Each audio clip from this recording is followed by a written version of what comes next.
साता बरता के खोजिए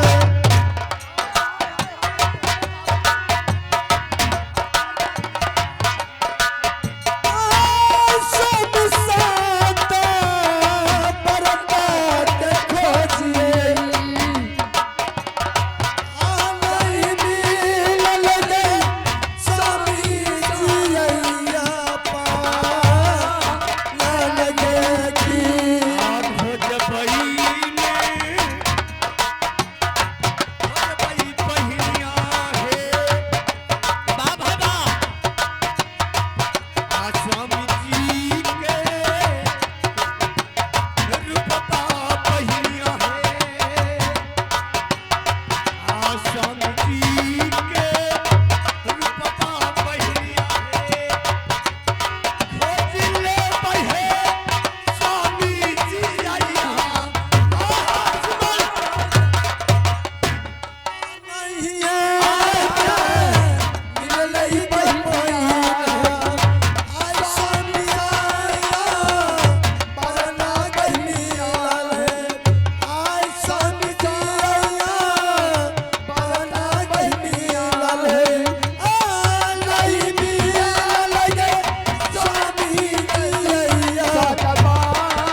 मैंने तो पूरब भी खोज लिया, हाँ बहन, और पश्चिम भी खोज लिया, हाँ बहन, और उत्तर भी खोज लिया, हाँ बहन, लेकिन मेरा पति नाथ अभी तक दर्शन नहीं दिया। नहीं बहन, पता नहीं माँ दुर्गा मेरे पति नाथ को कहाँ खो दिया है। बहन अब एक जंगल दक्षिण खंड बच गई है बहन, चलो दक्षिण खंड में चल करके देखती हूँ स्वामी जी मिलते हैं या नहीं।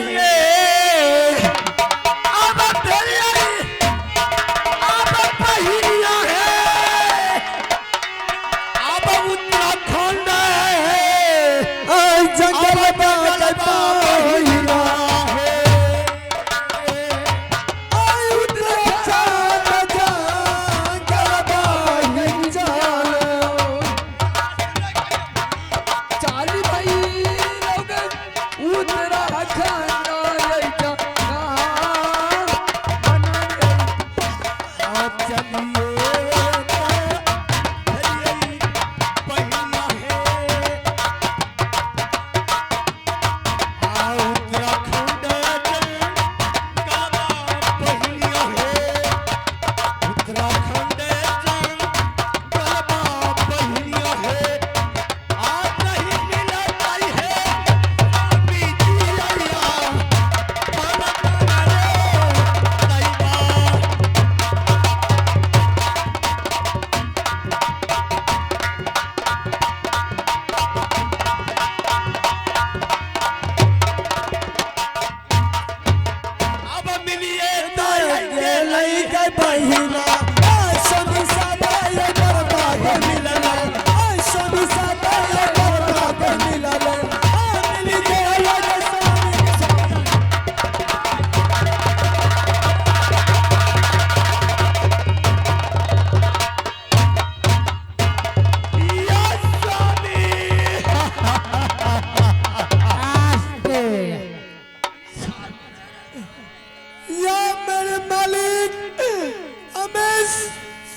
स्वामी जी थे मारा कहाँ छोड़ के चले गए स्वामी जी।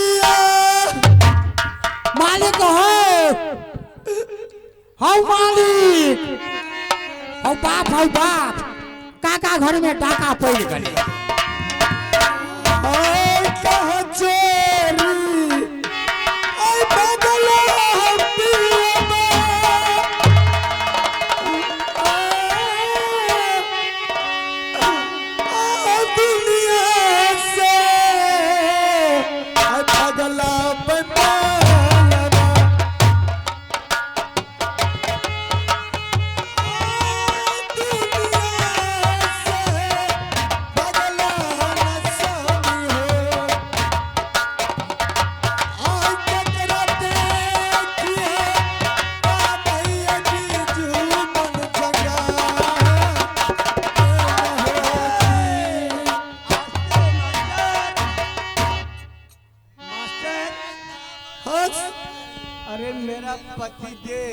हाँ बाल हेलो चेक साउंड मास्टर से निवेदन है, वोल्टेज दीजिए। मेरा पति देव ये 700 मिर्गैनी में एक पति मेरा मिर्गा। हाँ पता बाल नहीं बहन इसे कौन सा शैतान इसे गोली मार दिया या तीर धनुष लगा दिया। मेरे मालिक, अरे तो मैं कहाँ बोल रहा हूँ। हाँ बाल मैं यही जानती हूँ कि मेरा पति को कौन मारा है और किसने मारा है।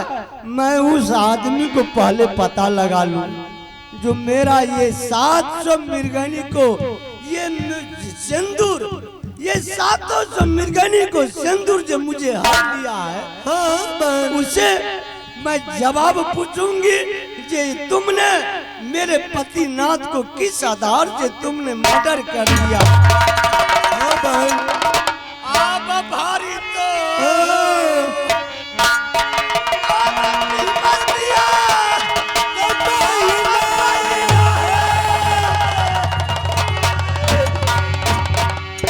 आप याजुद्दीन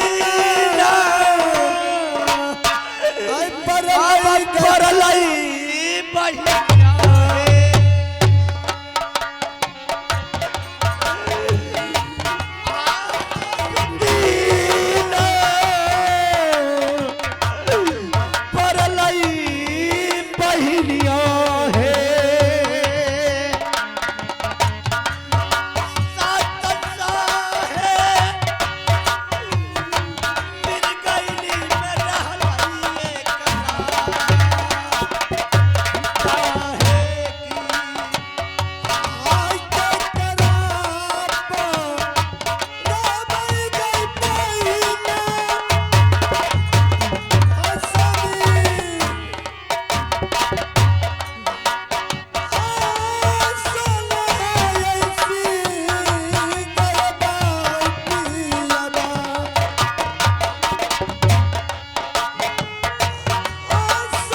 करा